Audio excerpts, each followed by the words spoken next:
পেছনে বাথরুমের ভেতরে থাকা কোনো ব্যক্তি দরজা খুলতেই হালকা ধাক্কা লাগে তার দিকে। মঙ্গলবার রাতে মনরো কাউন্টির নর্থ ইস্ট পেনসিলভেনিয়ায় যাওয়ার সময় এয়ারফোর্স ওয়ানে ঘটল এক অদ্ভুত কিন্তু মজার ঘটনা। প্রেসিডেন্ট ডোনাল্ড ট্রাম্প তখন সাংবাদিকদের সঙ্গে কথা বলছিলেন। তিনি গর্ব করে বলছিলেন, বিমানটিকে সাবধানে ব্যবহার করতে হবে, এটি সরকারি বিমান, কিন্তু তিনি এটাকে যত্নে রাখতে পছন্দ করেন। ঠিক এমন সময় হঠাৎ পেছনে বাথরুমের ভেতরে থাকা কোনো ব্যক্তি দরজা খুলতেই হালকা ধাক্কা লাগে তার দিকে। ৭৯ বছর বয়সী ট্রাম্প চমকে ওঠেননি, বরং দুবার দরজায় টোকা দিয়ে বলেন, হ্যালো, ভেতরে কেউ আছেন? বেরিয়ে আসুন।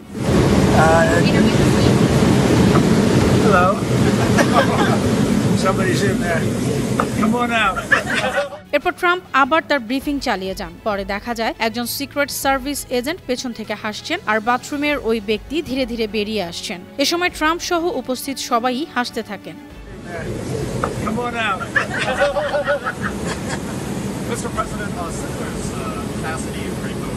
অনন্যা চৈতি, আন্তর্জাতিক ডেস্ক, বানো টিভি।